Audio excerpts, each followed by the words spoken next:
إن الحمد لله نحمده ونستعينه ونستغفره ونعوذ بالله من شرور أنفسنا ومن سيئات أعمالنا من يهده الله فلا مضل له ومن يضلل فلا هادي له وأشهد أن لا إله إلا الله وحده لا شريك له وأشهد أن محمدا عبده ورسوله أما بعد. On remercie Allah subhanahu wa ta'ala pour ses biens et ses grâces et tout ce qu'il nous accorde, et nous lui demandons de déverser ses grâces et ses bénédictions sur le prophète Mohammed sallallahu alayhi wa sallam, sa famille, ses compagnons et tous ceux qui les ont suivis jusqu'au jour de la rétribution. Alors nous sommes toujours dans notre programme qui est Nawaqid de l'Islam, c'est-à-dire les annulatifs de l'Islam. Alors nous sommes en train de réfuter les ambiguïtés de ceux-là qui disent qu'il n'y a pas d'excuse par ignorance de manière absolue. C'est-à-dire qu'il n'y a pas d'excuse par ignorance. Alors, on s'est arrêté sur une shubha, et ça c'est la parole que beaucoup des gens qui font le takfir n'importe comment apportent. C'est une parole du Cheikh Ibn Qayyim, Ibn Qayyim al-Jawziyya, rahimahullah. Et celui-là qui a écrit Arid al-Jahl, il a amené ça là-bas, et en même temps, comme je vous ai dit, il a coupé la parole. C'est pourquoi vous allez voir que beaucoup qui viennent avec ça, il faut faire très attention. Beaucoup qui viennent avec ça, ils font quoi? Ils coupent la parole. Alors, ils disent quoi? Ils disent que l'islam huwa tawhid. L'islam, c'est le tawhid. Tawhidullah wa ibadatuhu wahdahu la sharika lah. C'est son adoration, sans associer. Wal iman bi rasulihi. Et c'est le fait de croire en son messager. Wa ittiba'uhu fi ma ja'a bihi. Et le fait de suivre le prophète dans ce qu'il a apporté. Fama lam ya'ti al-'abd bihadha falaysa bimuslim. Il dit, si le serviteur ne vient pas avec ça, ce n'est pas un musulman. Wa in lam yakun kafiran mu'anid. Il dit, s'il n'est pas mécréant, c'est-à-dire un mécréant qui persiste, persistant, fahuwa kafirun jahil. C'est un mécréant ignorant. Ils ont dit, vous avez vu? On a dit, c'est un mécréant ignorant. Donc ça veut dire quoi? Ça veut dire ici que quelqu'un peut être kafr même s'il est ignorant. C'est pourquoi ils vont amener la parole d'Ibn Qayyim. Regardez ce qu'ils font. Ils coupent la parole, ils amènent la parole. Ça c'est parmi les paroles qu'ils apportent d'Ibn Qayyim, qui disent qu'Ibn Qayyim a eu à dire. Parmi les choses aussi qu'ils apportent, ils t'amènent la partie où Ibn Qayyim dit وَقَدْ اتَّفَقَتِ الْأُمَّةِ على أن هذه il dit فَقَدْ اتَّفَقَتِ الْأُمَّةِ على أن هذه الطبقة كفار. انتبهوا. Ils disent qu'Ibn Qayyim a dit وَقَدْ اتَّفَقَتِ الْأُمَّةِ, c'est-à-dire la communauté s'est mis d'accord على أن هذه الطبقة كفار, que cette catégorie de personnes là ce sont des mécréants. وَإِنْ كَانُوا جُهَّالًا, même si ce sont des ignorants. مُقَلِّدِينَ لِرُؤَسَائِهِمْ, même si ce sont des ignorants qui font le taqlid de leur chef. وَأَئِمَّتِهِمْ, de leurs imams. إِلَّا مَا يُحْكَى عَنْ بَعْدِ أَهْلِ الْبِدْعِ أَنَّهُ لَمْ يَحْكُمْ لِهَؤُلَاءِ بِالنَّارِ.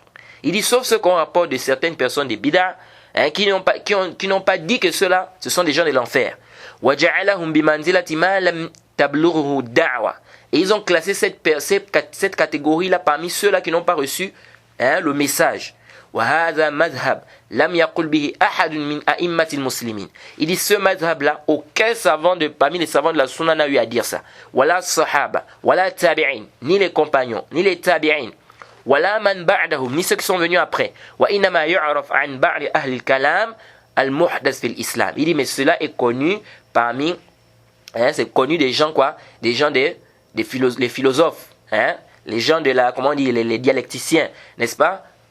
Des choses qui ont été inventées dans l'islam. Donc, ils disent ici, Ibn Qayyim a dit qu'il y a un consensus des savants sur le fait que quoi? Que ceux qui sont ignorants, qui tombent dans le kufr, dans le shirk, c'est des kuffars. Donc, et pourtant c'est des ignorants. Il dit ça, c'est un consensus que Ibn Qayyim a eu à dire. Donc ça veut dire que tout celui qui tombe dans du kufr, même s'il est ignorant, c'est un kafir. Ils ont dit voilà le consensus. Ibn Qayyim a dit ici qu'il y a un consensus. Jade. Alors nous disons, faites très attention. Vous allez, certainement si vous voyez sur le net, vous allez voir cette parole, ils amènent ça. Il dit soit c'est un kafir mu'anid, ou bien c'est un kafir jahil, ou bien il est kafir ignorant. Donc kafr, ignorant, là, c'est pour vous dire quoi? C'est pour vous dire que quelqu'un peut être kafr même s'il est ignorant. Intabiru. C'est pourquoi on dit ces gens-là, c'est des bandits. Hein? Ils coupent les paroles des savants et des paroles qui sont nécessaires pour comprendre le sens de ce que le cheikh a dit. Parce que quand tu vas faire le naql de la parole d'un savant, c'est pas une condition que tu amènes tout, c'est-à-dire que tout ce que le savant a eu à dire dans le machin, c'est-à-dire que dans la page, sur la page, non. Ici, là, tu vas apporter la parole du savant, ce qu'on a besoin ici, c'est-à-dire la parole du savant dont on a besoin pour comprendre tel ou tel sujet. Mais attention, si maintenant ici tu coupes une parole et que cette parole que tu as coupée là, on a besoin de ça pour comprendre le sens de la parole du cheikh, ici on dit non, là c'est pas permis. C'est pourquoi, si quelqu'un vient maintenant, il prend la sourate al-Ma'oun, il dit, Allah dit dans le Coran, Fawailun lil musallin, malheur à ceux qui prient. Il s'arrête là. On dit non, ça c'est une erreur. Parce que quand tu dis malheur à ceux qui prient, si tu n'amènes pas la suite du verset, ici on ne va pas bien comprendre ce que tu es en train de dire. Malheur à ceux qui prient, comment ça à ceux qui prient? On dit malheur, comment on va dire malheur à ceux qui prient? Donc tu es obligé ici de continuer ici.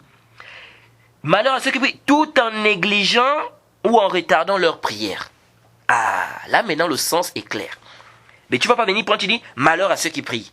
Non, comment malheur à ceux qui prient? Est-ce que vous voyez un peu? Donc ici, là, si tu viens avec malheur à ceux qui prient, il faut que tu amènes la suite là. Sinon ici tu as fait quoi? Ici ce que tu as fait, c'est pas permis.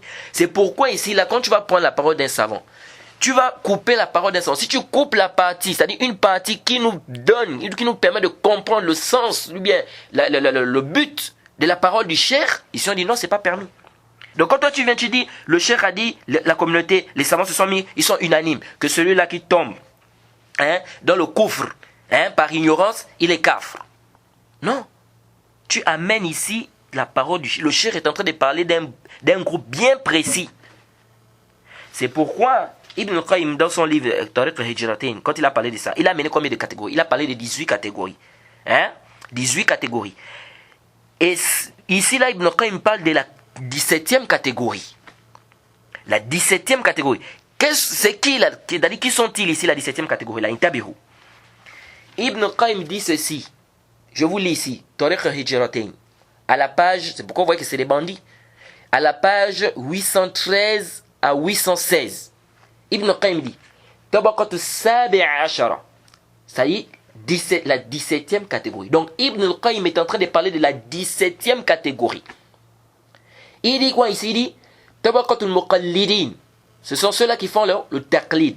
Le taqlid, c'est quoi? C'est le fait de suivre quelqu'un sans quoi? Sans preuve, sans argument. Quelqu'un qui n'est pas, c'est-à-dire quelqu'un dont sa parole n'est pas un argument. Tu le suis sans dalil, sans preuve, sans argument. Ça, c'est le taqlid. Il dit ce sont les muqallidin. وهم جهال الكفرة انتبهوا إلي وهم جهال الكفرة وأتباعهم وحميرهم الذين هم معهم تبع لهم. Il dit ce sont les ignorants mécréants et ceux qui les suivent. Ceux qui font quoi? Ceux qui les suivent. Les ignorants mécréants. Donc Ibn Qayyim est en train de parler de quelle catégorie ici? De la catégorie des ignorants, des koufars. Intabihu. Ibn Qayyim est en train de parler ici de la catégorie de qui? La catégorie des koufars. Des koufars. Or, ici, là, nous, on est en train de parler de quelqu'un qui est musulman, mais qui est tombé dans le koufr.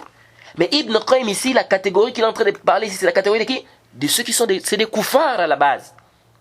C'est pourquoi il a amené. Je vous lis la parole ici, toute la parole. Il dit Yaquluna inna wajadna aba'ana ala umma wa lana uswa bihim. C'est-à-dire, ils disent quoi? Nous avons trouvé nos parents dans une communauté, dans une religion. Et c'est un exemple pour nous. N'est-ce pas? Il laisse quoi? Les gens de l'islam. غير محاربين لهم كالنساء محاربين وخدمهم وأتباعهم الذين لم ينصبوا أنفسهم لما نصب له أولئك أنفسهم من سعي في إطفاء نور الله وهدم دينه وإخماء كلمته بل هم معهم بمنزلة الدواب فقد اتفقت الأمة. C'est là la parole. فقد اتفقت الأمة على أن هذه طبقة كفار. Il dit toute la communauté sont unanimes que cette catégorie-là c'est des kuffars. Qui sont cette catégorie-là? Intabihu. Il a dit quoi? طبقة السابع عشر طبقة المقلدين وهم جهال الكفرة. Ce sont les ignorants mécréants. Donc ici, Ibn Qayyim est en train de parler de qui? Il est en train de parler ici de ceux qui sont des mécréants à la base. Il dit toute la communauté, tous les savants sont unanimes que ceux-là c'est des koufars. Quelqu'un qui est mécréant à la base, un juif, un chrétien, un bouddhiste, ceux-là c'est des koufars à la base. Il dit tous les savants sont unanimes que ceux-là c'est des koufars. Donc même s'ils sont ignorants ici, c'est des koufars parce qu'ils ne sont pas entrés dans l'islam. Donc Ibn Qayyim est en train de parler de cette catégorie-là, c'est-à-dire la catégorie des koufars. Il a été clair ici. Il dit wahum juhal kafara. Ce sont des ignorants mécréants. Donc il parle de qui? De ceux qui sont mécréants à la base. Toi tu viens maintenant ici, tu vas prendre ça, tu viens dire ici que non, on a dit mécréant, ignorant. Donc un musulman qui tombe dans un acte de koufr, c'est un, même s'il est ignorant, il est kaf. Pourquoi? Parce qu'on a dit mécréant. Non, ici il est en train de parler des mécréants. C'est quelqu'un qui est mécréant à la base. Il dit bien ici juhal al-kafara, c'est-à-dire des mécréants ignorants. Toi tu viens maintenant, tu amènes ça, donc un musulman mais qui est tombé dans un acte de koufr. Non, c'est HS. C'est pourquoi il faut faire attention. Jade, cette parole il faut faire très très attention. Il y en a qui viennent qui disent non, beaucoup de gens sont venus, parmi les gens qui font le takfir n'importe comment, ils disent il y a des gens qui sont venus restreindre ça aux mécréants. Ils disent non, ça c'est général pour tout le monde. Non, tu peux pas dire que c'est général. Toi tu viens dire c'est général sur quelle base alors que Ibn al-Qayyim il a restreint ça à une catégorie. Il a bien dit si c'est juhal kafara. Toi tu viens tu dis que c'est général. C'est général sur quelle base? Donc ici là Ibn Qayyim était clair. Donc il a dit tabaqatu sabi'a ashara, il dit tabaqat muqallidin. Ce sont quoi? Les muqallidin. Wa hum juhal kafara. Ce sont les ignorants mécréants. C'est clair.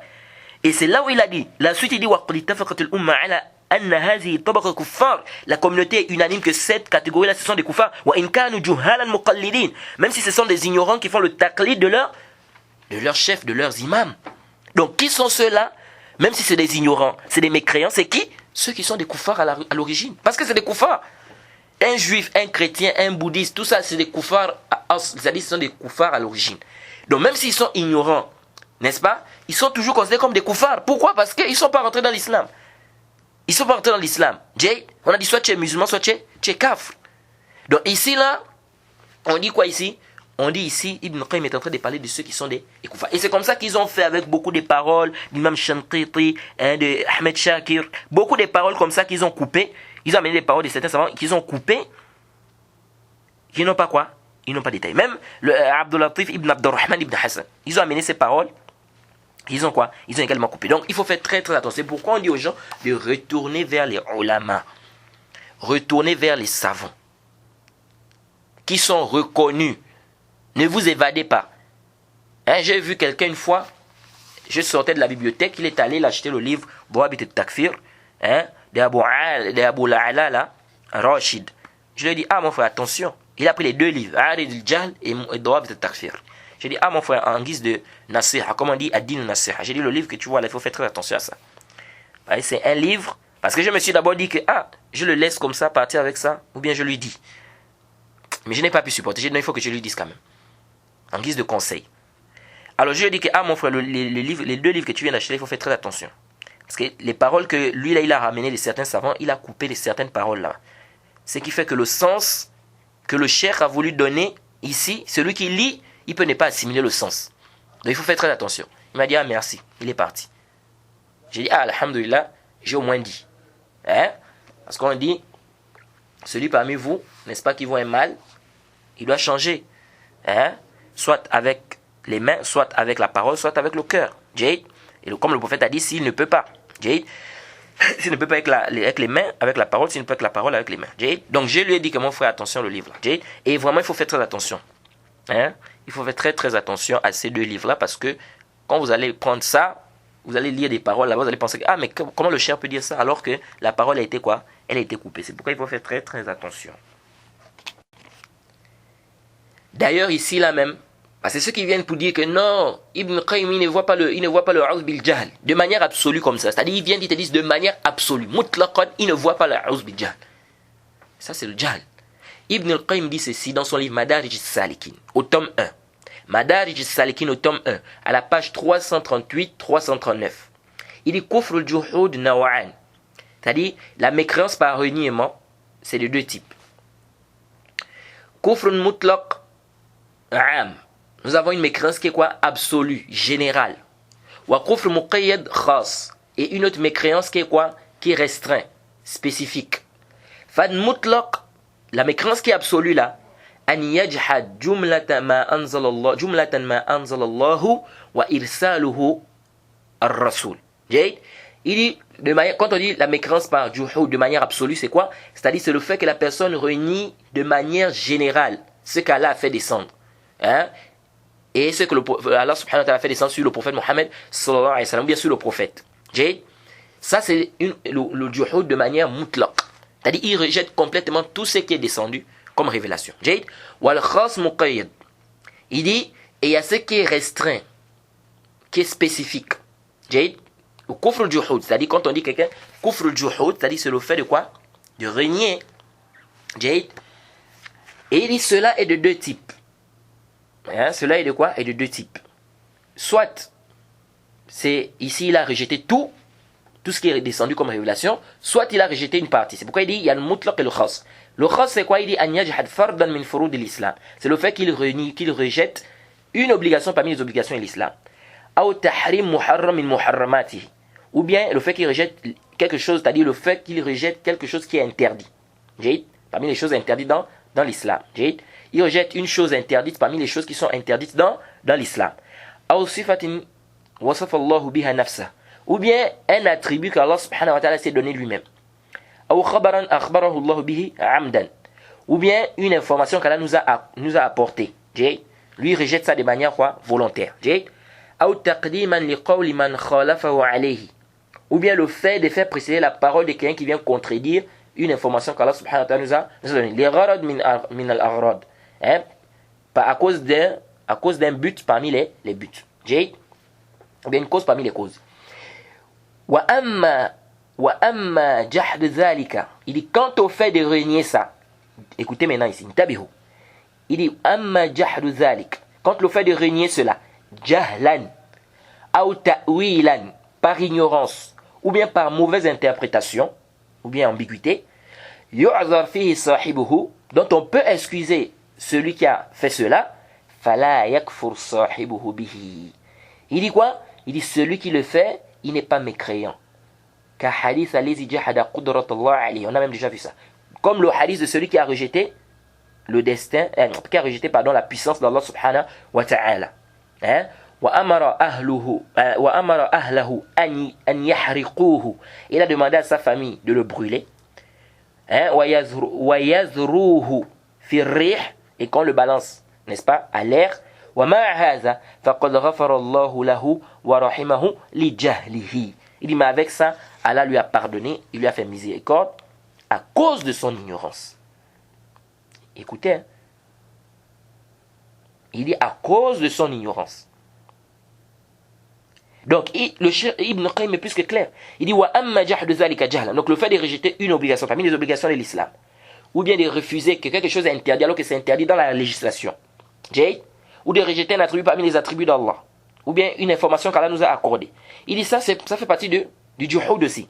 Il dit mais amma jahd zalika. Il dit mais le fait de rejeter ça, ce qu'il a cité là, jahlan, par ignorance, ou ta'wilan, ou bien par mauvaise interprétation, dont on peut excuser celui qui a fait cela, fala yakfur sahibuhu bihi. Celui qui a fait ça, il n'est pas mécréant. Comment avec ça, quelqu'un va venir dire que Ibn Qayyim, il ne voit pas l'excuse par ignorance. C'est-à-dire de manière absolue, mutlaq comme ça. Non. Mais il faut faire très attention. Donc les paroles d'Ibn Qayyim sont plus que claires. Donc les gens qui viennent aujourd'hui accuser les savants n'importe comment, apporter les paroles des savants n'importe comment, il faut faire très très attention. Parmi les ambiguïtés qu'ils amènent aussi le hadith d'Imran ibn Hussein. Ils disent que le prophète Mohammed sallallahu alayhi wa sallam a vu un homme fi yadihi halqa min soufr. فقال ما هذه؟ قال من الواهنة. جيد؟ فقال انزعها فإنها لا تزيدك إلا وهنا فإنك لو مت وهي عليك ما أفلحت أبدا. Hadith rapporté par l'imam Ahmed. Ils disent que le prophète a vu quelqu'un sur sa main, il y avait quoi? Il y avait un talisman, bien gris-gris. Le prophète lui a dit, c'est quoi ça? Il a dit quoi? C'est pour me préserver de quoi? C'est-à-dire ça m'aide de la faiblesse dont je souffre. Le prophète lui a dit, enlève ça. Ça ne va t'ajouter que quoi? Que faiblesse. Et si tu meurs avec ça, c'est-à-dire si tu meurs et que c'est sur toi, tu ne vas jamais réussir. Ils disent, regardez, hein, le prophète a dit, si tu meurs en portant cela, tu ne vas jamais réussir. Et pourtant, il était ignorant. Et pourtant, lui, il était ignorant. Donc, malgré ça, le prophète a dit quand même que si tu meurs avec, tu ne vas jamais réussir. Ils disent, voilà. Donc, ça veut dire que quelqu'un qui tombe dans un acte de kufr, même s'il est ignorant, il est kafr. Hein? Il n'y a pas à dire ici que non, il est tombé dans ça par ignorance. Nous disons tout d'abord, on dit asbit al-arsh thumma nqush. Comment on dit? Il faut d'abord bien placer quoi, le arsh. Après, tu t'assois dessus, bien tu te places dessus. Tout d'abord, le hadith là, il est da'if. Le hadith là, il est quoi? Il est da'if. Et ce hadith se trouve même dans le kitab al-tawhid. C'est un hadith da'if. C'est-à-dire le hadith qui dit que le prophète a trouvé quelqu'un avec quelque chose sur le bras, un talisman sur le bras. Il lui a dit c'est quoi? Il a dit non, c'est pour me préserver de la faiblesse dont je souffre, etc. Et puis le prophète lui a dit enlève ça, si tu meurs avec ça, tu vas jamais réussir. C'est un hadith da'if parce que le hadith est rapporté par Hassan al-Basri, qui rapporte de Imran ibn Hussein. Oui, et Hassan al-Basri, c'est un mudallis. Hein? Et il a fait le ana'ana. Et en plus, il n'a pas rencontré Imran ibn Hussein. Et puis, il y a un rapporteur qui s'appelle Mubarak, à l'intérieur, qui est Sadouk, et il fait le tadlis et taswir. C'est venu dans le Musnad Imam Ahmed que Mubarak, là, il a dit que Hassan al-Basri a dit quoi? Akhbarana. Mais l'imam Ahmed a dit que Mubarak, là, parfois, il dit que Hassan al-Basri a dit Akhbarana. Donc, le hadith, c'est un hadith qui est faible, qui est da'if, parce qu'il y a Hassan al-Basri qui est mudallis, et le hadith a été rendu faible par le Cheikh al-Albani. Le Cheikh al-Albani, il a dit que ce hadith, c'est un hadith da'if, c'est un hadith faible. Donc beaucoup apportent ça pour venir prouver quoi? Pour venir prouver que celui qui tombe dans un acte de kufr par ignorance, il est mécréant. Ils disent parce que ici, le prophète, malgré que cette personne était ignorante, mais le prophète lui a dit quand même que quoi? Si tu meurs avec ça, tu vas jamais réussir. Donc s'il meurt avec, il va jamais réussir. Pourtant, il est ignorant. Donc on dit déjà premièrement le hadith, il est daif. Et puis deuxièmement, à quel moment le prophète lui a dit ça? Même si c'était authentique ce hadith. À quel moment le prophète lui a dit que si tu meurs avec ça, tu vas jamais réussir? C'est après lui avoir dit de faire quoi? D'enlever ça. Après lui avoir dit d'enlever cela, le prophète lui a dit si tu meurs avec ça et c'est sur toi, tu vas jamais réussir. Donc même si on accepte que le hadith est authentique, ça ne prouve pas que quoi? Que celui qui tombe dans un acte de mécréance, il est quoi? Par ignorance, il est kaf comme ça. Bidoun tafsil. Parmi les ambiguïtés qu'ils apportent, et ça c'est vraiment parmi les, ça dit que j'appelle ça al-jahl mahd. C'est-à-dire c'est vraiment la pure ignorance. Et c'est parmi les arguments, comme je dis, les plus étonnants que j'ai vus de ces gens-là. C'est vraiment étonnant. Et regardez l'argument, écoutez ici. Vraiment, j'ai dit ça, c'est vraiment le jahl mahd. Ils disent quoi?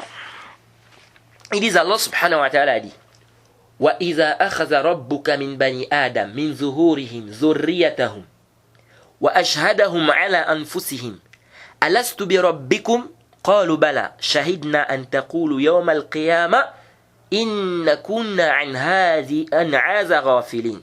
Ça c'est dans la sourate 7 au verset 172. Sourate A'raf. Ils disent, Allah subhanahu wa ta'ala dit, et quand ton Seigneur tira une descendance des reins du fils d'Adam et les fit témoigner sur eux-mêmes, ne suis-je pas votre Seigneur? Ils répondirent, mais si, nous en témoignons. Afin que vous ne disiez point le jour de la résurrection, vraiment, nous n'y avons pas fait attention. Je dis bien ça, c'est le jahl mahd. Ils disent quoi ici? Ils te disent wajh dalala, c'est-à-dire l'aspect argumentatif, c'est quoi? Ils disent, regardez, Allah subhanahu wa ta'ala a dit aux enfants d'Adam, ne suis-je pas votre Seigneur? Ils ont tous témoigné que oui. Ils disent, iqamatul hujja, c'est déjà ici. C'est-à-dire l'argument a été déjà levé sur les enfants d'Adam. C'est-à-dire que quelqu'un aujourd'hui là qui tombe dans un acte de kufr, il n'y a pas d'excuse pour lui. Parce que ici, Allah subhanahu wa ta'ala, quand il a créé, c'est-à-dire il a dit ici, il a pris la descendance d'Adam, il leur a fait témoigner. Est-ce que je ne suis pas votre Seigneur? Ils ont dit oui. Donc ça veut dire que tous les êtres humains ici, là, on leur a déjà fait iqamatul hujja. C'est-à-dire l'argument a été déjà levé. Donc si un être humain tombe dans un acte de mécréance, ils disent ici, là, il n'y a pas d'excuse pour lui. Même s'il est dans l'ignorance, on dit qu'il est ignorant. Pourquoi? Parce que Allah nous a déjà fait témoigner. Donc il n'y a plus d'excuses. L'argument a été levé. Nous disons ça, c'est le jahl mahd. La pure ignorance. Parce qu'en prenant ça comme dalil, ça veut dire que tu annules le but même pour lequel les messagers ont été envoyés. Parce qu'Allah dit quoi? Allah dit quoi? Rusulan mubashirin wal munzirin li an la yakuna lin-nasi 'ala Allah hujjatun ba'da ar-rusul. Elle a dit des messagers qu'on a envoyés en tant qu'annonciateurs avertisseurs, afin qu'après la venue des messagers, les gens ne puissent pas avoir des arguments auprès d'Allah subhanahu wa ta'ala. Donc toi, quand toi tu viens, tu dis que ça là, ça suffit. D'abord, est-ce que d'abord parmi vous, il y a quelqu'un qui se rappelle de ça? Quelqu'un se souvient du jour où Allah subhanahu wa ta'ala nous a dit, je suis votre Seigneur, et puis on a dit, oui, on reconnaît que tu es notre Seigneur. Personne d'entre nous ne s'en souvient de ce jour-là. Mais c'est Allah qui nous a informés ici. Donc nous croyons parce que Allah ici nous a informés. Mais si Allah ne nous avait pas informés de ça, quelqu'un pouvait venir dire que non, Allah nous a dit, ne suis-je pas votre Seigneur, et puis on a dit, oui. Donc ça c'est le jahl mahd. Donc cela veut dire quoi ici? Que ici là vous rejetez complètement la venue des messagers. C'est-à-dire vous rejetez le but, je vais plutôt dire, le but pour lequel les messagers sont arrivés. Parce qu'ils sont venus pourquoi? Pour qu'ils ne puissent pas avoir des arguments, pour que les gens ne puissent pas avoir des arguments auprès d'Allah. Yawm al-Qiyamah. Toi tu viens, tu dis non, l'argument était déjà levé. Mais pourquoi alors on a envoyé les messagers? Les messagers ont été envoyés pourquoi alors? On n'avait plus besoin d'envoyer des messagers. Les koutoub, on n'a plus besoin des koutoub, les livres. La Taurat, l'Injil, le Coran, le Zabour, tout ça là, on n'en avait pas besoin, plus que l'argument était déjà levé. Ça c'est le jahl mahd. C'est-à-dire ça là, c'est même un argument que on n'a même pas besoin c'est-à-dire de perdre du temps même à réfuter ça. Parce que tout musulman qui a au moins des bases dans sa religion, quand il écoute ça, il sait déjà que ça ne passe même pas, c'est batil. Min abtal batil ça. C'est-à-dire prendre ce verset là pour dire que l'argument a été levé. Donc toute personne qui va tomber dans un acte de kufr, il est kafr, il n'y a pas d'excuse pour lui même s'il est ignorant. Parce qu'ici on a déjà levé l'argument à travers le verset du Mithaq, ça c'est vraiment le jahl. Ça c'est batil et c'est vraiment le jahl mahd. C'est la pure ignorance ça. Hein? Donc venez prendre ça comme dalil, ça c'est vraiment, c'est le dolal. Jade. Donc ça c'est même pas un dalil qui vient prouver quoi, qu'une personne qui tombe dans un acte de kufr par ignorance, il n'est pas excusé. Jade. Alors, peut-être la dernière ambiguïté qu'on va citer, que ces gens se la portent, et ça c'est leur argument à tous, ceux qui font le takfir n'importe comment là. Ils viennent avec ça. Hein. Ils disent quoi? Pardon. Ils disent Allah subhanahu wa ta'ala a dit dans la sourate 18 au verset 103. قُلْ هَلْ نُنَبِّئُكُمْ بِأَخْسَرِينَ أَعْمَالًا الَّذِينَ ضَلَّ سَعْيُهُمْ فِي الْحَيَاةِ الدُّنْيَا وَهُمْ يَحْسَبُونَ أَنَّهُمْ يُحْسِنُونَ صُنْعًا. Jade, intabihu. Ils te disent quoi ici là? Ils disent que Allah subhanahu wa ta'ala, il nous a fait comprendre ici dans la sourate 18, n'est-ce pas? Au verset 103, suivez bien, hein, parce que c'est là où vous allez voir que les gens vraiment, c'est le jahl mahd. Ils disent, Allah subhanahu wa ta'ala nous a dit dans la sourate 18 au verset 103. Voulez-vous que nous vous apprenions lesquels sont les plus grands perdants en œuvre? Ceux dont l'effort dans la vie présente s'est égaré, alors qu'ils s'imaginent faire le bien. Jade, écoutez bien. Ceux dont l'effort dans la vie présente s'est égaré, Jade, alors qu'ils s'imaginent faire le bien. C'est là le wajh dalal. Ils disent, Allah a dit, alors qu'ils s'imaginent. Yahsabuna annahum yuhsinuna sun'a. Hein? Alors qu'ils s'imaginent qu'ils font le bien. Ils disent alors, Allah a traité ces gens-là d'égarés. Bien qu'ils ignorent, qu'ils sont ignorants. Parce qu'ils pensent qu'ils sont en train de faire le bien. Donc ils pensent qu'ils sont bien guidés. Regardez le dalil. Ils disent, ils pensent qu'ils sont bien guidés. Alors qu'en réalité, ils ne sont pas bien guidés. Mais ils sont ignorants qu'ils ne sont pas bien guidés. Ils disent donc, Allah subhanahu wa ta'ala a dit ici, qu'ils pensent, ils s'imaginent, n'est-ce pas, qu'ils sont en train de faire le bien. Donc ça veut dire quoi ici? Il dit ici, malgré qu'ils ne savent pas que ce qu'ils sont en train de faire, ce n'est pas bien, malgré ça, Allah subhanahu wa ta'ala a considéré que ce sont des égarés. Nous disons ça, c'est le jahl murakkab. Okay? C'est pourquoi vous allez voir ces gens-là, parfois ils viennent avec des versets, ils font le tafsir des versets. C'est-à-dire c'est eux-mêmes, hein, leur tafsir à eux. Ça c'est grave. Qu'est-ce que l'imam Tabari a dit par rapport à ce verset? Parce que tous ils viennent avec ce verset-là. Tous ceux qui font le takfir n'importe comment là, qui disent que non, il n'y a pas d'excuse. C'est-à-dire de manière absolue, on ne fait pas, il n'y a pas de personne n'est excusée. Mutlaqan comme ça, de manière absolue. Ils viennent avec le verset là. Yahsabuna annahum yuhsinuna sun'a. Il dit malgré ça, Allah dit quoi? Ils pensent qu'ils font le bien. Malgré ça, Allah les a traités d'égarés. Ils disent donc celui qui tombe dans un acte de kufr, même s'il croit que ce qu'il est en train de faire c'est bien, par ignorance, il est kafr. L'imam Tabari a dit quoi à part ce verset? Il dit Haoula illazina wasafna sifatahum. Il dit Haoula illazina wasafna sifatahum al-akhsaruna a'mala allazina kafaru bihujaj rabbihim wa adillatihi wa ankaru liqa'ahu fahabitat a'maluhum. Écoutez bien, l'imam Tabari dit quoi? Il dit Haoula'i allazina wasafna sifatahum, ceux-là qu'on a décrit là, hein, ceux qu'on a décrit tout à l'heure là. L'imam Tabari dit ceux qu'on a décrit là. Al-akhsaruna a'mala, ceux qui ont quoi? Qui ont perdu leurs œuvres, n'est-ce pas? Allazina kafaru, ceux-là qui ont mécru bi hujaj rabbihim, qui ont mécru aux arguments de leur Seigneur, wa adillatihi, et à ses preuves. Wa ankaru liqa'ahu, et ils ont renié sa rencontre. Fa habitat a'maluhum, leurs œuvres ont été annulées.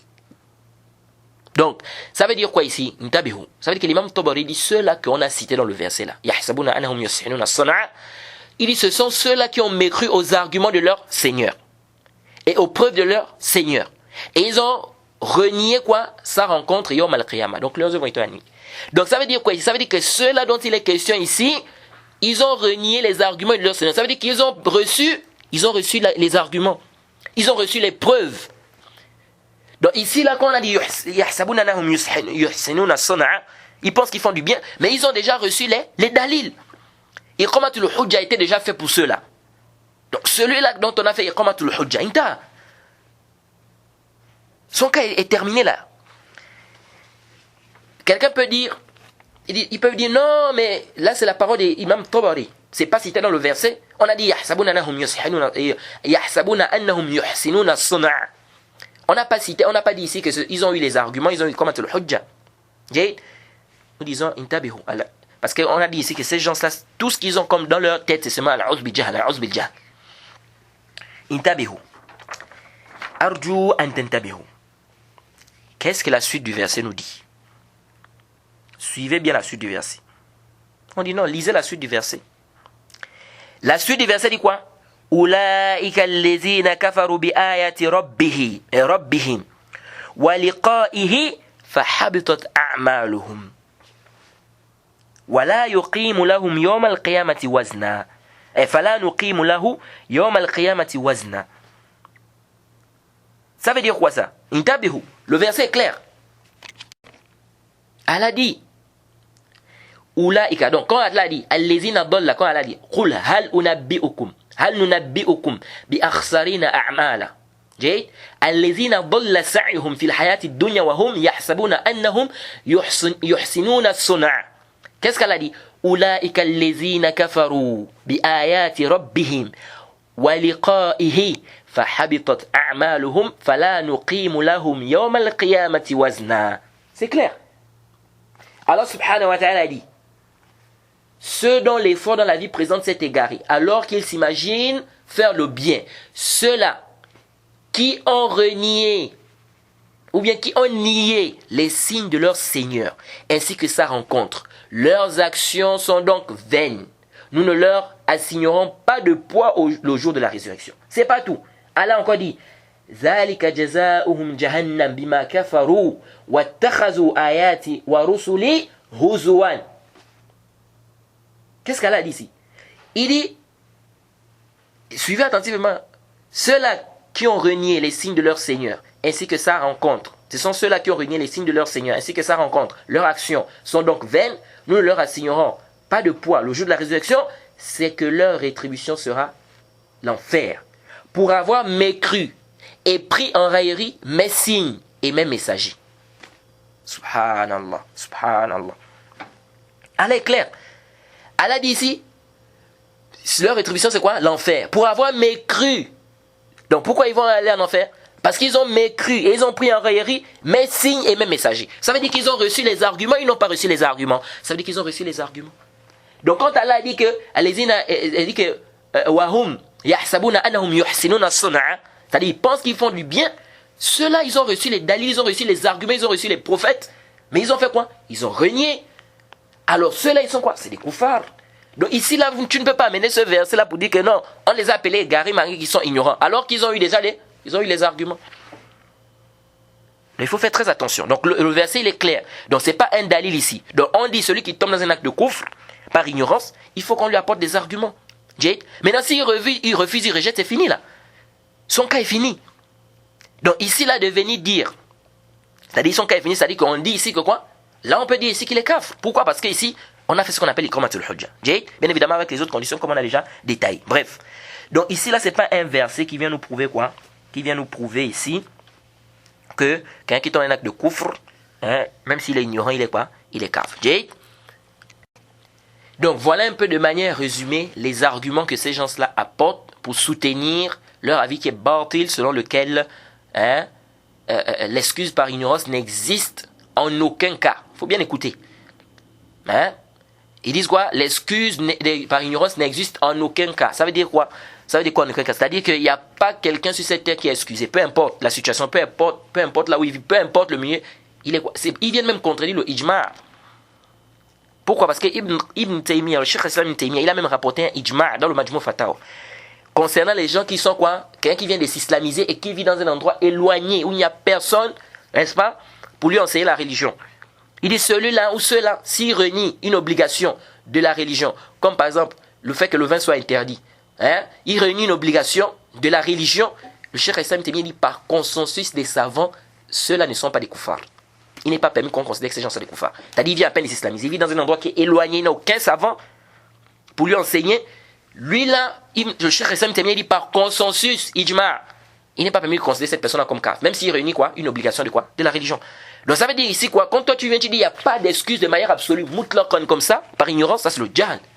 Tu contredis même le ijma', le consensus des savants que le Cheikh Islam Taymiyyah a ramené dans le Majmu' Fatawa. Donc faites très attention. Alors, ça c'est un peu les arguments qu'ils amènent pour dire que quoi, il n'y a pas d'excuse par ignorance. On dit ça c'est une parole qui est batil. Dire qu'il n'y a pas d'excuse par ignorance de manière absolue, c'est-à-dire comme ça, sans détail, sans tafsir, sans rien, il n'y a pas, c'est une parole qui est nulle et fausse sans aucun doute. Et comme on a dit, les savants, ils disent qu'il y a l'excuse, pardon, ils disent qu'il y a l'excuse par ignorance, mais sauf que les savants divergent. À quel moment la personne est excusée, à quel moment la personne n'est pas excusée, quel est l'acte qu'on excuse, quel est l'acte qu'on n'excuse pas, ça c'est un autre débat là-bas. Mais le as de la masse à la d'abord, est-ce que l'excuse par ignorance, quelqu'un peut être excusé par son ignorance, oui ou non? Ça d'abord les savants le disent. Donc il faut faire la part des choses, il faut faire la différence. Il ne faut pas embrouiller, il ne faut pas mélanger les choses. Et quant à ceux-là qui font la différence entre l'excuse par ignorance dans les furu', c'est-à-dire dans les branches du fiqh, et dans le tawhid, ils disent dans le tawhid il n'y a pas d'excuse. Mais dans les trucs du fiqh, il y a l'excuse, nous disons cette différence-là, il n'y a pas de dalil. Quel que soit celui qui va dire ça, il n'y a pas de dalil. On a vu ici les preuves claires qui nous montrent qu'il y a l'excuse. On a même ramené des preuves sur quoi? Le kufr akbar. Comme celui-là qui a demandé à ses enfants de le brûler. Comme Aïcha ici dans le Sahih Muslim. Les compagnons, on a amené beaucoup de preuves. Donc, venir faire cette différence, c'est de dire que dans le fiqh, on excuse la personne par ignorance, mais dans le tawhid, on n'excuse pas la personne par ignorance. Ça, c'est qawl la dalil alayh. C'est une parole où il n'y a pas de dalil. Aucun dalil qui vient soutenir cela. Et le Cheikh Ibn Uthaymin, rahimahullah, il a expliqué ça. Il a dit qu'il n'y a pas de différence dans ce qu'on appelle les furu' et dans ce qu'on appelle quoi? Les usul din. Dans le tawhid et dans le fiqh, il n'y a pas de différence. L'excuse par l'ignorance, c'est général. Que ça soit dans le tawhid, que ça ne soit pas dans le tawhid. C'est-à-dire que ça soit dans le tawhid, ou bien dans le fiqh. La prière, les ablutions et tout ça. Ou bien dans le tawhid, il y a l'excuse par ignorance. Donc c'est général. Le Cheikh Ibn Uthaymin, il dit c'est général. Il n'y a pas de différence. Et il n'y a pas de dalil qui vient soutenir ça. Il y a une différence. Donc il n'y a pas de différence entre le tawhid, il dit que non, dans le tawhid, il n'y a pas d'excuse, mais dans le fiqh, on peut excuser quelqu'un. Non. Là, dalil ala haza. Wa in qala ou man qala. Quel que soit celui qui a dit ça, c'est une parole qui n'est pas acceptable, c'est rejeté. Alors, maintenant qu'on sait que la personne peut être excusée si elle tombe dans le shirk akbar, dans le grand shirk, dans le grand kufr, quelqu'un qui tombe dans le grand kufr, dans le grand shirk, il peut être excusé. Et comme je vous ai dit, on va ramener les fatawa des savants sur cette question-là. Alors maintenant qu'on le sait, quel est le dabit dans ça? Quel est le critère dans ça? Est-ce que toute ignorance est excusée? Nous disons non. Nous disons que ce n'est pas toute ignorance qui est excusée. Certains disent que celui qui est excusé, c'est celui qui vient d'entrer dans l'islam, ou bien celui qui vit dans un endroit éloigné où il n'y a pas de savants, il n'a pas la possibilité de connaître. Nous disons oui, celui-là est excusé, il n'y a pas de doute. Il y a des savants qui ont cité ça. Mais est-ce qu'on restreint ça seulement à ces deux catégories-là? C'est-à-dire celui qui vient d'après l'islam, celui qui est loin, n'est-ce pas, qui n'a pas de possibilité de connaître la religion? C'est pas seulement ces deux-là, catégories qu'on va restreindre l'excuse par ignorance, non. Les preuves, ici on a vu les preuves sont quoi? C'est de manière générale. Jade? Mais on dit que ce n'est pas toute excuse qui est acceptée. C'est pourquoi l'avis qu'on trouve juste, l'avis qui est juste, c'est l'avis du Cheikh Ibn Uthaymin rahimahullah. Et on va le citer, Inch'Allah. C'est quoi? Le Cheikh Ibn Uthaymin, il dit, celui qui est excusé par ignorance, c'est celui-là qui n'est pas négligent quant à quoi? Quant à l'apprentissage de sa religion. C'est-à-dire, au fait de quoi? Au fait de connaître sa religion. C'est-à-dire, il n'est pas négligent. Jade, il cherche à connaître. Jade, il apprend la religion. Mais pendant qu'il est en train d'apprendre, il y a peut-être des choses qu'il ignore. Jade, celui-là, il est excusé. Quant à celui qui est négligent, il ne veut pas apprendre, ou bien il est négligent. Lui, il n'a pas d'excuse pour lui. Quelqu'un est dans un milieu où on enseigne le tawhid. On détaille les questions de shirk, des bid'ah, de tout le tawhid, etc. Lui, il a l'information qu'on enseigne ça, qu'on détaille ça. Mais il dit, eux aussi fatiguent les gens avec leur histoire de tawhid là. Hein? Il fait quoi? Il dit, il fatigue les gens avec leur histoire de tawhid. Il ne vient pas pour apprendre. Jade? Il dit, on connaît déjà, nous on maîtrise déjà. Moi je maîtrise le tawhid, je connais le tawhid. Donc il ne vient pas apprendre le tawhid. Et pourtant on est en train d'enseigner le tawhid. Lui là, s'il tombe dans un acte de kufr, de shirk, ici on va dire quoi? Que non, toi tu ne savais pas. On dit qu'il est excusé. Non, lui là, il a été négligent. Lui là, il a été quoi? Il a été négligent. Jade? Mais quelqu'un qui apprend sa religion, il fait des efforts en apprenant sa religion, mais il y a des choses qu'il ignore. Hein? On dit il est excusé. Donc le critère dans ça, c'est la négligence. Celui qui est négligent, n'est-ce pas? Lui, on dit il n'y a pas d'excuse pour lui. Parce qu'il est négligent. Mais quant à celui qui n'est pas négligent, mais qui tombe dans un acte comme ça, il a ignoré, mais ce n'est pas quelqu'un qui est négligent. Il apprend sa religion, il fait des efforts et tout. Mais il tombe dans un acte qu'il ne connaissait pas. Ici, on dit quoi? La personne est excusée. Jade, la personne est excusée par ignorance. Jade, ça c'est quoi? Ça c'est l'avis que nous trouvons juste. Que le bobit, le critère dans ça, c'est la négligence. Celui qui est négligent, il n'est pas excusé. Celui qui n'est pas négligent, il est excusé. Jade, c'est pas tout. On a dit celui qui est négligent, il n'est pas excusé. Celui qui n'est pas négligé n'est pas excusé. Mais c'est pas tout. Nous faisons la différence entre les masail zahiran et les masail khafiyya. C'est pas aussi tout acte qu'on va excuser la personne. Ça, c'est par rapport à la personne déjà. Par rapport à la personne, on dit, celui qui est négligent, il n'y a pas d'excuse. Celui qui n'est pas négligent, il y a l'excuse. Et ça, c'est l'avis du Cheikh Ibn Uthaymin. C'est-à-dire, celui qui est négligent, il n'y a pas d'excuse pour lui, mais celui qui n'est pas négligent, il y a l'excuse. Ça, c'est au niveau de quoi? De la personne. Mais au niveau de l'acte, c'est pas tout acte aussi qu'on va excuser. On fait la différence entre les masail qui sont zahiran et les masail qui sont khafiyya. C'est-à-dire, nous faisons la différence entre des questions moins apparentes et des questions qui sont quoi? Qui sont apparentes. C'est-à-dire des questions moins apparentes que beaucoup de gens ignorent et des questions qui ne sont pas apparentes. On fait la différence entre les questions qui sont apparentes et les questions qui sont moins apparentes. C'est-à-dire que beaucoup de gens ignorent. C'est-à-dire qu'on dit zahira, c'est-à-dire que c'est connu de tous. Hein? C'est-à-dire que ce n'est pas quelque chose que cette personne-là peut ignorer. On dit que c'est apparent, c'est zahir. Et moins apparent, c'est-à-dire que c'est des choses que des gens peuvent ignorer. Exemple. Vous allez voir par exemple dans les questions des asma sifat. Il y a des questions qui sont pointilleuses. Hein? Comme par exemple, on va dire par exemple, on va parler par exemple de quoi? De, quel exemple je peux prendre? Voilà. L'exemple qu'on avait déjà, je pense qu'on avait déjà pris cet exemple-là. Est-ce qu'il est permis d'invoquer l'attribut d'Allah? Tu dis, oh la puissance d'Allah, aide-moi. Oh la miséricorde d'Allah, aide-moi. Hein? Ou bien, oh la miséricorde d'Allah, fais-moi miséricorde. On avait déjà parlé de ça. Que le Cheikh Hassan Taymiya dit, celui qui le fait, ça c'est le couvre par consensus des savants. Jade? Alors bref, ça c'est une question qui est quoi? Ce n'est pas une question qui est zahir, c'est-à-dire que tout le monde ne maîtrise pas ça. C'est quelque chose de quoi? C'est quelque chose qui est, on peut dire, c'est pas connu de tous. Jade? Mais nous avons des questions qui sont connues de tous. Comme quoi? Quelqu'un maintenant, il vient, il dit, il insulte Allah. On dit non. On dit ça là, quelle excuse que la personne va avoir ici? Tout le monde sait que quoi? Que c'est pas permis d'insulter Allah subhanahu wa ta'ala. C'est-à-dire même les mécréants C'est pourquoi Allah dit quoi dans le Coran? Même les mécréants, vous allez voir, même les mécréants, si tu viens, tu insultes leur divinité, ils vont se fâcher. Tu insultes maintenant une statue, une divinité que les koufars invoquent, ou bien ils sont en train d'adorer, ils vont s'énerver. C'est-à-dire même le kafir, il sait que c'est pas bien de le faire. Ça, c'est quelque chose qui est connu. C'est pourquoi Allah dit quoi? Wala tasubbu allazina yad'una min dunillahi fayasubbu Allaha adwa bighayri al-ilm. N'injuriez pas ceux que les idolâtres adorent en dehors du véritable Seigneur, de peur qu'ils n'injurient le véritable Seigneur par manque de connaissance. Donc ça veut dire quoi ici? C'est connu. Que ça là, quelqu'un ne peut pas ici ignorer ça. Donc ça c'est zahir. Quelqu'un qui vient, il insulte Allah, il dit non, je ne connaissais pas. On dit non, ça c'est quelque chose qui est zahir. Personne n'ignore cela. C'est pourquoi même les gens quelqu'un vient dire Allah n'existe pas. On dit non, ça c'est une question qui est zahir. On ne dit pas non, il est ignorant. Ça c'est une question qui est zahir. Parce que personne n'ignore qu'Allah subhanahu wa ta'ala est le créateur. Celui qui refuse ça même, c'est par orgueil. Même les philosophes qui ont dit non, Allah n'existe pas et tout ça, c'est par orgueil. Donc si on ne va pas dire non, celui-là, il faut iqamatul hujja sur lui avant de dire qu'il est quoi? Qu'il est mécréant. Non. Parce que c'est une question qui est apparente, qui est zahir. C'est pourquoi un jour on a posé la question au Cheikh Ibn Uthaymin, rahimahullah, quelqu'un qui insulte Allah, on doit excuser cette personne par ignorance. Il a dit ya bunayya, wa man yajhal rabbil alamin, wa man yajhal rabbal alamin.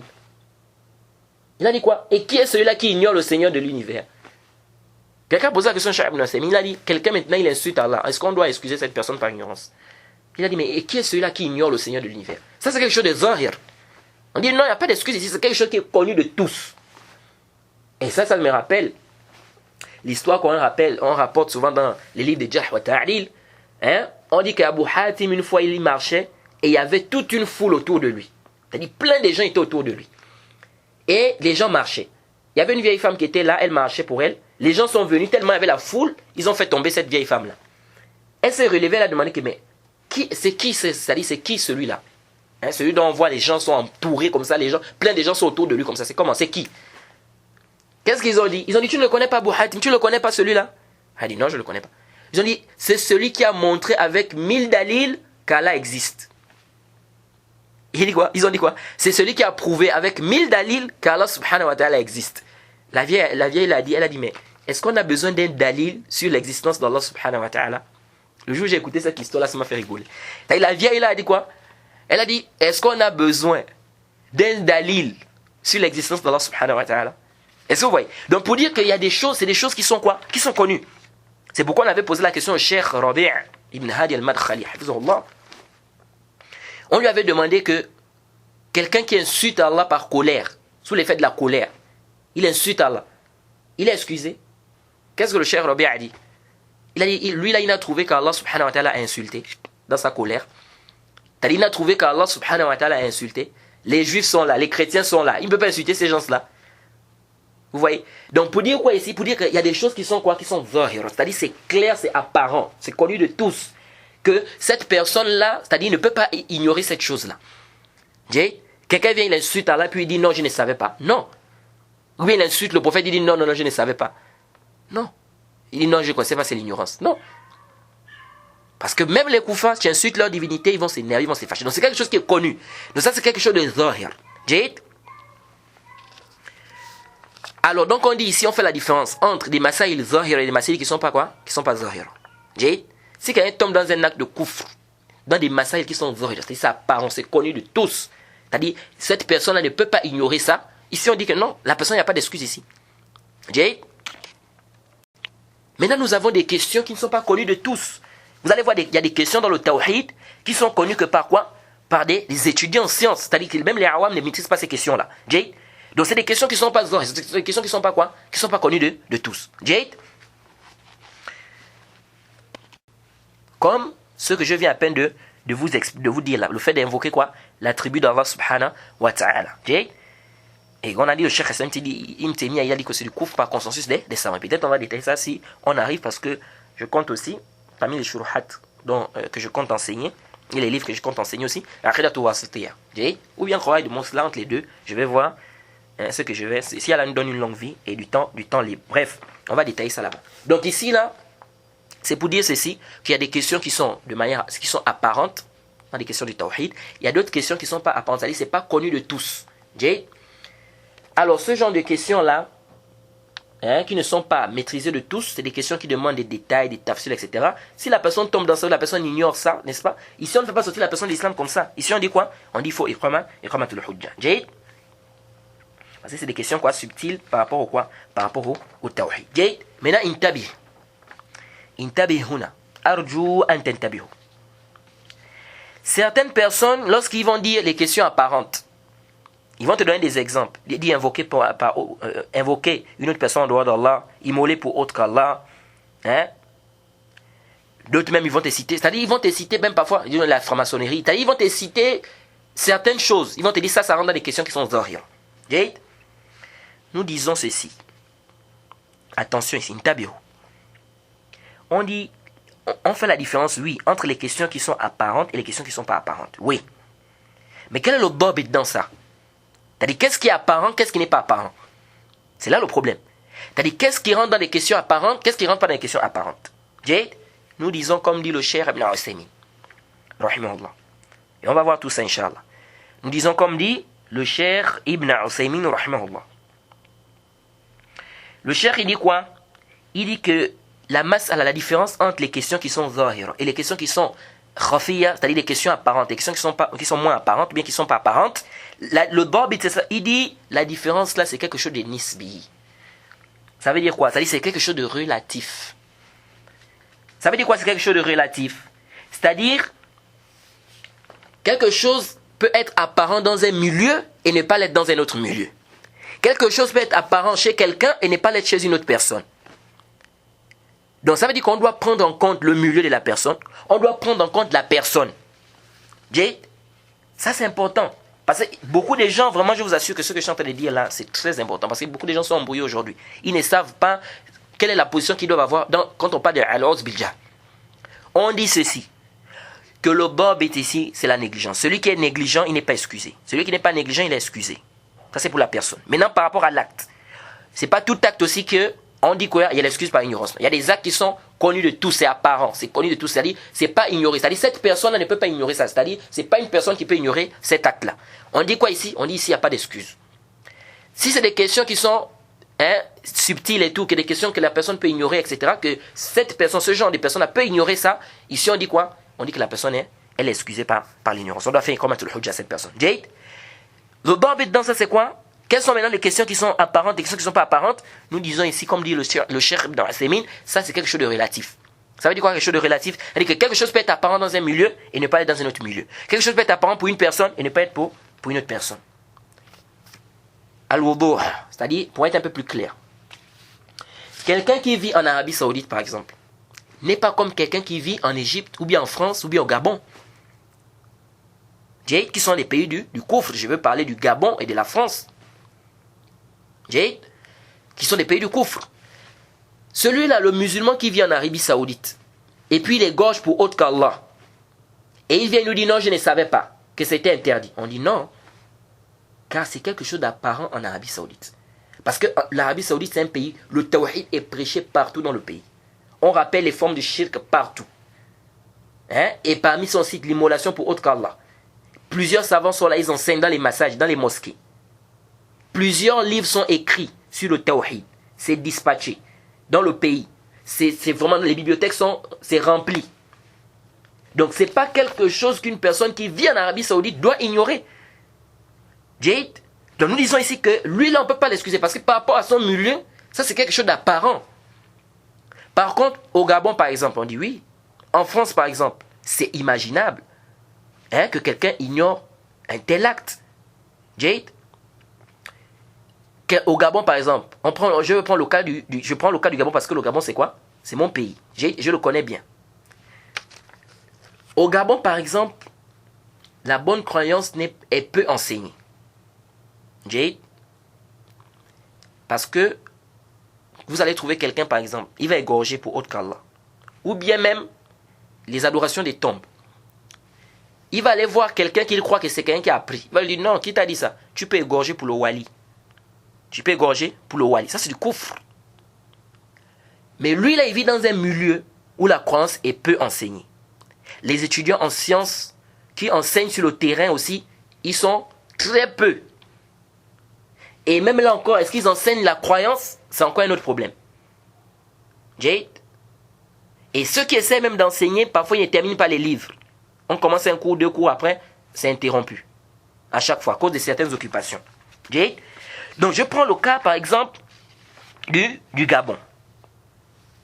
Quelqu'un vit dans un pays comme le Gabon, où la croyance n'est pas quoi? Il y a des mauvaises croyances qui sont là. La bonne croyance n'est pas enseignée de manière, c'est-à-dire, on peut dire conséquente. Et même les gens qui enseignent, tu vas trouver, ils sont très peu. Très peu sont sur le terrain en train d'enseigner quoi? La croyance. Sahih. Okay?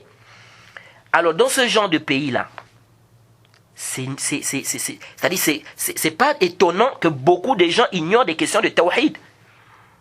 Pire encore avec certains marabouts qui se font passer pour des gens de science, qui ont appris la religion, qui passent même à la télé pour venir vous raconter des bêtises sur l'islam. Hein? Soit disant, on peut travailler avec des djinns, hein? On peut avoir des djinns qui vont travailler avec nous, on travaille avec des bons djinns, etc. Beaucoup de paroles. Donc, c'est pas étonnant d'écouter au Gabon quelqu'un qui va te dire que Allah est partout. C'est pas étonnant. Oh, dire qu'Allah est partout, ça c'est parmi les croyances du koufr. Allah n'est pas partout. Allah est au ciel, mais depuis le ciel, il voit, il entend toutes choses. Alors, toi, tu t'étonnes. Non, c'est pas étonnant de trouver quelqu'un au Gabon qui va te dire qu'Allah est partout. Ou bien même en France. Ou c'est pas étonnant de trouver quelqu'un dans ce genre de pays-là, les pays du koufr, où la croyance n'est pas vraiment enseignée de manière conséquente. C'est-à-dire, les gens qui enseignent, il n'y a pas beaucoup. D'abord, il y a peu de gens qui sont dans le manhaj, peu de gens qui sont dans la sunna. Donc, ce qui fait que la bonne croyance, elle est enseignée, mais c'est pas de manière conséquente. C'est-à-dire que c'est pas facile de trouver des gens vraiment qui ont un manhaj qui est authentique. Ils sont sur le manhaj. Et ils sont dans la sunna, ils enseignent les gens la bonne croyance. Il y en a. Mais c'est pas quoi? C'est pas de manière conséquente. On ne va pas dire qu'ils sont nombreux. Vous allez trouver que les gens des sectes, ils sont plus. Donc, c'est pas comme un pays comme l'Arabie Saoudite. Tu vas trouver que tu regardes dans les mosquées, c'est le tawhid qu'on enseigne. Hein? Les livres qu'on vend, c'est-à-dire, c'est le tawhid, c'est la croyance. C'est pas. On peut pas comparer les deux pays. Donc, c'est pas étonnant de trouver quelqu'un au Gabon qui va te dire, allez partout, bien qui va te dire, le Coran est créé. Une fois, je me rappelle, quelqu'un, il a fait le khutbah, après le khutbah, il a fait quoi? Une série de quoi? De questions-réponses. Et il a posé la question à quelqu'un dans la mosquée.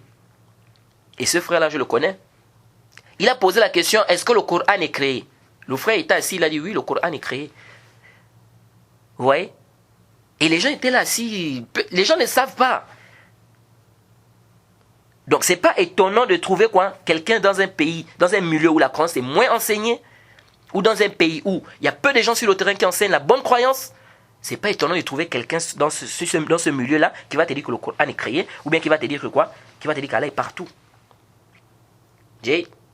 Donc, on va dire ici quoi? Que cette personne-là, il peut être excusé par rapport à son milieu. C'est-à-dire que pour lui, cette parole-là n'est pas quelque chose d'apparente. C'est pourquoi vous allez voir qu'on va même parler de ça. Les savants, ils ont divergé. Les gens qui adorent les tombes en Égypte. Les savants, ils ont divergé sur le takfir. Il y en a qui estiment que c'est des koufars. Il y a d'autres savants qui disent que non, il faut faire comment le hujja parce qu'il y a des shubhat. Ils ont des shubhat. Ils ont des gens là-bas qui apportent des ambiguïtés, n'est-ce pas? Qui font des ta'wil bizarres de certains versets. Donc il y a quoi? Il y a des ambiguïtés. Ici, il faut d'abord faire comment le hujja. Et le cheikh Mohamed al-Wahhab, il a du fatwa dans ça, par rapport à ça. Il dit, même si nous ne faisons pas le takfir de ceux-là qui adorent quoi? Qui adorent la statue là-bas, dans le khutbah de Badawi, à cause de leur ignorance. Et parce qu'ils n'ont pas trouvé des gens pour leur expliquer cela. Donc, un acte peut être apparent dans un milieu et ne pas être dans un autre milieu. C'est-à-dire, on peut prendre un même acte. On excuse une personne pour ça et on n'excuse pas une autre personne pour ça. Et donc, ceux que tu vois aujourd'hui, ils vont venir là, il n'y a pas de Azbidja. Toi, tu as d'abord enseigné quelle croyance aux gens là-bas pour dire il n'y a pas de Azbidja. Toi qui as appris, tu as la science. Tu es censé enseigner ce que tu as acquis comme science. Après avoir appliqué cela. Tu as enseigné quoi d'abord comme croyance aux gens? Après tu viens, tu dis il n'y a pas de Azbidja. Non. Donc ici, on dit on fait la différence. Nous disons oui, on fait la différence entre les sujets qui sont zahira et ceux qui ne sont pas zahira. Mais on dit que ça c'est quelque chose de relatif. Quelque chose peut être apparent dans un milieu et ne pas être dans un autre milieu. Donc, quand on a pris par exemple l'exemple que je viens de vous prendre, ceux qui adorent les tombes là-bas en Égypte, ça c'est du kufr, il n'y a pas de doute dans ça. Et on va lire la fatwa de l'Ajnat Daïma. Lorsqu'on va arriver à l'annulatif 3, on va parler de ça. Qu'ils ont dit quoi? Le Cheikh bin Baz était même, comment on appelle ça? C'était lui le président du comité à cette époque-là. Ils ont fait sortir la fatwa, ils ont dit quoi? Que ceux-là qui considèrent que ces gens sont des koufars, ils ne doivent pas faire le takfir de leurs autres frères, n'est-ce pas, mouahidin. Pourquoi? Parce que eux, ils ont refusé de faire le takfir de ces gens-là. Pourquoi? Parce qu'ils estiment qu'il y a une shubha. Donc ils disent quoi? Ils disent ici que quoi? Ils disent que ceux-là, ils ont une shubha. Donc le Cheikh bin Baz dit on ne doit pas faire le takfir de ces étudiants-là, ou bien de ceux-là, parmi les gens du Tawhid, qui ont dit que les gens qui adorent les tombes en Égypte, ce n'est pas des koufars. Il dit parce qu'eux, ils ont une shubha. C'est quoi la shubha? C'est-à-dire qu'ils disent ici que ceux-là qui adorent les tombes en Égypte là-bas, ils le font, c'est-à-dire que c'est quoi? Ils ont une ambiguïté. Ils sont ignorants. Il faut faire comme tout le hujja. Okay? Donc pour dire ici quoi? Pour dire ici que certains savants qui ont considéré que ces gens sont des mécréants, pour eux c'est un acte qui est apparent. Adorer des tombes c'est quelque chose d'apparent. Par rapport à leur milieu c'est quelque chose d'apparent. Mais est-ce que si on regarde bien en réalité, quelqu'un par exemple il a grandi dans un milieu, il a grandi là, il pense que c'est ça l'islam, ses parents sont là-dedans, il voit soi-disant des gens qu'il considère comme les stands des imams, qui passent devant, qui enseignent, qui ne font pas le inkar, qui disent que c'est bien, ça c'est pas interdit. Lui il a grandi dans ce milieu, il croit que c'est ce qui est bien, il croit que c'est ça la religion. Mais lui là on ne peut pas dire que cet acte là chez lui c'est quelque chose d'apparent. On va pas dire non, la mécréance de ça c'est quelque chose que lui là il ne peut pas ignorer. Non, lui là il peut ignorer ça parce que le milieu là où il est en train de vivre. C'est pourquoi on dit il faut faire attention. C'est pourquoi vous allez voir, il y a des savants qui vont vous faire des différences. Ils vont vous faire la différence entre quelqu'un qui a vécu dans un milieu islamique ou quelqu'un qui a vécu dans un milieu où il y a quoi? C'est pourquoi le Cheikh Al-Albani il a un bon tafsil. Si vous partez sur le net maintenant, vous allez prendre la Ous bil Jahl. Quel est le dobi dans la Ous bil Jahl? Le Cheikh Al-Albani il a fait un bon tafsil sur ça. Donc il faut faire très attention. Donc celui-là, c'est-à-dire celui-là qui vit dans un milieu comme ça, c'est pas un acte qui est apparent. Hein? Et vous connaissez, regardez un peu en Égypte, vous savez qu'il y a beaucoup de sectes en Égypte. Plusieurs imams égareurs. Comme le prophète avait dit, c'est qu'il crée pour la communauté des imams égareurs. Et c'est ça, il y a beaucoup des imams en Égypte qui égarent. Hein? Le mazhab des Ash'ari qui est là, il y a des soufis qui sont là, ils sont pleins. Hein? Les adorations des tombes sont pleins.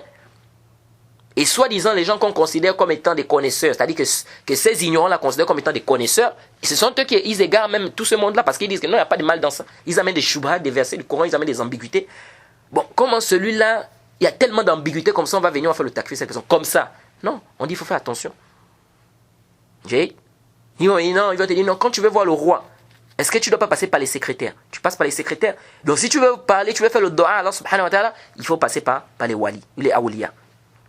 Des ambiguïtés de ce genre, qui sont complètement bâties, bien sûr. Donc, quelqu'un qui a grandi dans un milieu, le Cheikh Ousseini, il a même parlé de ça. Quelqu'un qui, on va voir toutes les fatwas là.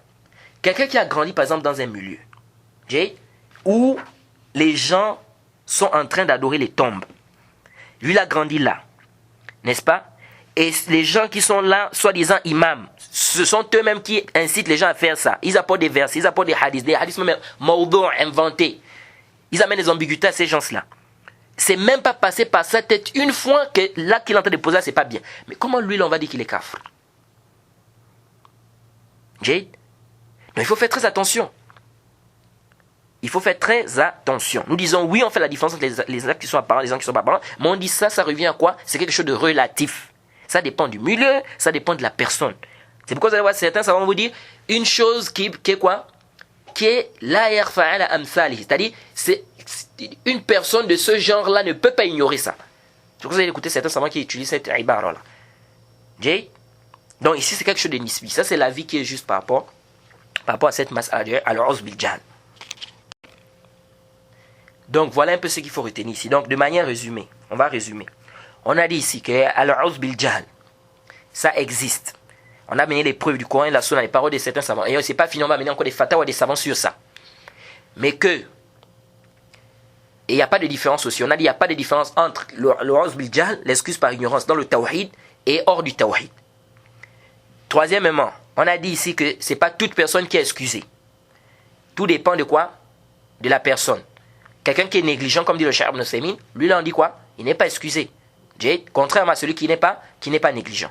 Et on a dit aussi, c'est pas tout acte aussi qu'on considère qu'il y a l'excuse par ignorance, non. On fait la différence entre les actes qui sont apparents et les actes qui ne sont pas apparents. Mais on dit que ces actes-là qui sont apparents, et les actes qui ne sont pas apparents, on dit ici que c'est quelque chose de relatif. Ça veut dire quoi? C'est quelque chose de relatif. Ça veut dire que ça peut être apparent dans un milieu et ne pas être dans un autre milieu. Ça peut être apparent pour une personne et ne pas l'être pour une autre personne. C'est pourquoi, ici là, c'est question de takfir là. Il faut pas plonger dans ça n'importe comment. Il faut toujours revenir au savant. C'est pourquoi il ne faut pas se lancer dans ça n'importe comment. Il faut revenir à qui? Il faut revenir au savant. Et le Cheikh Al-Fawzan, il a un bon, sur le net, il a un bon audio, n'est-ce pas? Je pense plus de 5 questions lui a posées sur cette question de takfir là. Qui doit faire le takfir? Comment ça doit se passer et tout? Je crois que c'est près de 7 minutes où il a répondu à cette question. Donc pour dire quoi? Pour dire qu'il faut faire très très attention avec les sujets de quoi? De takfir. Donc voilà ce qu'il faut retenir sur l'excuse par ignorance. Et voilà le mawqif, voilà l'avis que nous trouvons juste par rapport à cette question. Alors, on va s'arrêter, pour cela on va s'arrêter ici, n'est-ce pas? Et le cours prochain, bi'iznillah, je vais vous apporter maintenant les fatawa des savants. Sur l'excuse par ignorance. Que l'excuse par ignorance est bel et bien là, ça existe. Que la personne qui tombe dans un kufr akbar, ou bien shirkun akbar, le grand kufr, ou bien le grand shirk, cette personne peut être excusée à cause de son ignorance. Je vais vous apporter les paroles des savants sur cela. Et que ceux qui disent le contraire de ça, que quelqu'un qui tombe dans le kufr akbar ou le shirk akbar, il n'y a pas d'excuse pour lui, peu importe, de manière absolue. C'est-à-dire, il ne fait pas de détails, il n'y a pas de détails chez lui. Il dit de manière absolue, comme ça, lui là même il contredit le ijma, comme j'ai dit, que le Cheikh Hassam était mis à rapporter. Donc de venir dire qu'il n'y a pas d'excuse par ignorance, de manière absolue, mutlaqan, comme ça, peu importe la personne qui tombe dans le shirk, peu importe le milieu, peu importe, il n'y a pas de détails, peu importe même s'il vient de s'islamiser, tout ça, il n'y a pas d'excuse. J'ai dit bien ça, c'est une parole qui est complètement batil, peu importe la personne qui va dire ça, non seulement c'est batil, mais en même temps ça contredit le consensus des savants. Et je vais vous apporter ici des preuves claires, à suffisance, qui montrent que la personne peut être excusée s'il tombe dans le kufr akbar ou bien le shirk akbar par ignorance. Et on a déjà amené le tafsir par rapport à ça. Donc je vais vous apporter des paroles des savants et je vais même aller plus loin. Je vais même dire que ceux qui disent le contraire de ça, que la personne n'est pas excusée de manière mutlaq, de manière absolue, ceux qui disent ça, ils n'ont aucun dalil authentique et clair qui prouve cela. Et je vais aller plus loin, comme a dit le Cheikh Ibn Usaymin, parce que le Cheikh Ibn Usaymin est allé même plus loin. Il dit personne, écoutez, le Cheikh Ibn Usaymin, on va lire ça, cette parole, Inch'Allah. Le Cheikh Ibn Usaymin dit personne ne peut apporter un seul dalil qui prouve que les gens ne sont pas excusés à cause de leur ignorance, de manière absolue comme ça. Il dit personne ne peut apporter même un dalil sur ça. Donc voilà un peu ce qu'il faut retenir ici. Donc on dit l'excuse par ignorance existe bel et bien. Que la personne qui tombe dans le grand kufr ou dans le grand shirk, il peut être excusé par son ignorance. Maintenant, il peut être excusé par son ignorance. Ce n'est pas toute ignorance qui est excusée. On a détaillé que ce n'est pas toute personne aussi qui est excusée. Donc voilà un peu ce qu'il faut retenir. Mais le asl du hukm, il est là. Il faut le reconnaître. Et tous ceux qui viennent dire le contraire de ça, qu'il n'y a pas d'excuse, il n'y a pas quelque chose qu'on appelle le bil jahl, ça n'existe nulle part, ça c'est le jahl. Soit c'est le jahl, soit c'est la passion. C'est-à-dire de manière absolue, j'ai dit bien. Il faut bien faire la différence. C'est-à-dire qu'il est de manière absolue, comme ça, il n'y a pas d'excuse par ignorance. Donc on va s'arrêter par ici, on demande qu'Allah nous facilite et qu'Allah nous guide sur le chemin droit, qui nous éloigne de l'égarement. Wa subhanaka Allahumma bihamdik wa ashhadu an la ilaha illa anta astaghfiruka wa atubu ilayk. Assalamu alaikum wa rahmatullahi wa barakatuh.